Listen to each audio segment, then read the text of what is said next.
जय श्री राम। आप सबका आपके अपने YouTube चैनल भक्ति भाव में एक बार फिर से बहुत बहुत स्वागत है।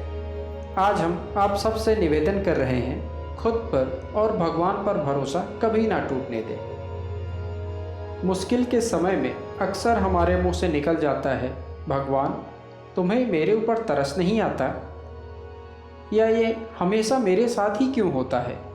जब हम ऐसा कहते हैं तो सबसे पहले तो हम अपनी काबिलियत पर भरोसा खो देते हैं और दूसरा ईश्वर पर हमारा विश्वास हिल जाता है। हमें हमेशा यह ध्यान रखना चाहिए कि सब्र का फल मीठा होता है और भगवान जो करता है अच्छे के लिए ही करता है। हमें दुख और मुसीबतों के समय अपने हौसले नहीं खोना चाहिए और अपने भगवान, प्रकृति या भाग्य पर भरोसा रखकर संयम के साथ निरंतर कर्म करने चाहिए। ऐसा ही कुछ आज की कहानी के माध्यम से जानने का प्रयास करते हैं। आगे बढ़ने से पहले आपसे एक रिक्वेस्ट है, यदि आप चैनल पर पहली बार आए हैं तो चैनल को सब्सक्राइब करके बेल आइकन दबाना ना भूलें, जिससे चैनल पर आने वाले सभी वीडियो का नोटिफिकेशन आपको मिलता रहे। एक अमीर आदमी था। उसने समुद्र में अकेले घूमने के लिए एक नाव बनवाई और छुट्टी के दिन वह नाव लेकर अकेले समुद्र की सैर करने निकल पड़ा। वह समुद्र में थोड़ा आगे पहुंचा ही था कि अचानक एक जोरदार तूफान आया।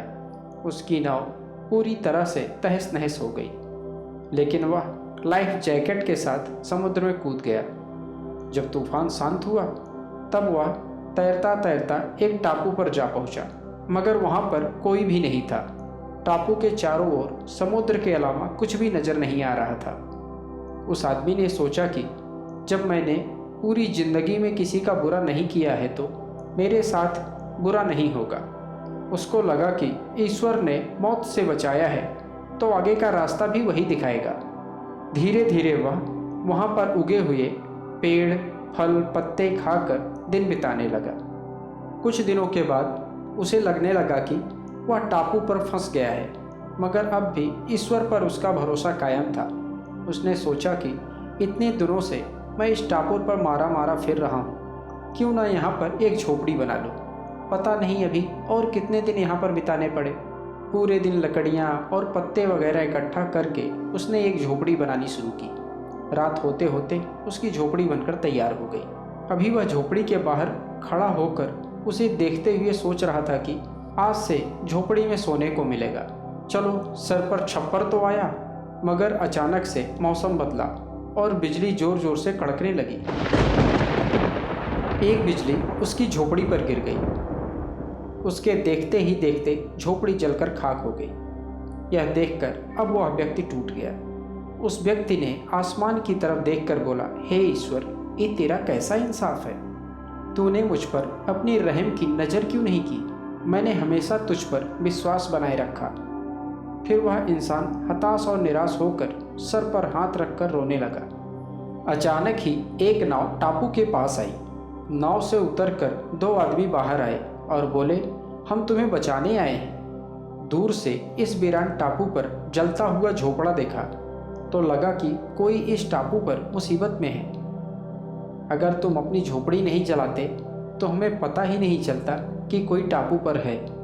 उस आदमी की आंखों से आंसू गिरने लगे।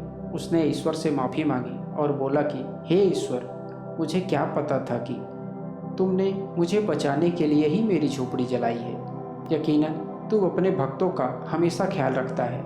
तूने मेरे सब्र का इम्तहान लिया, लेकिन मैं उसमें फेल हो गया। मुझे माफ़ कर देना प्रभु। इस कहानी से हम यह सीख सकते हैं कि दिन चाहे सुख के हों या दुख के, भगवान अपने भक्तों के साथ हमेशा रहते हैं। हाँ, हम एक बार ईश्वर से रूठ सकते हैं, लेकिन ईश्वर हमसे कभी नहीं रूठता।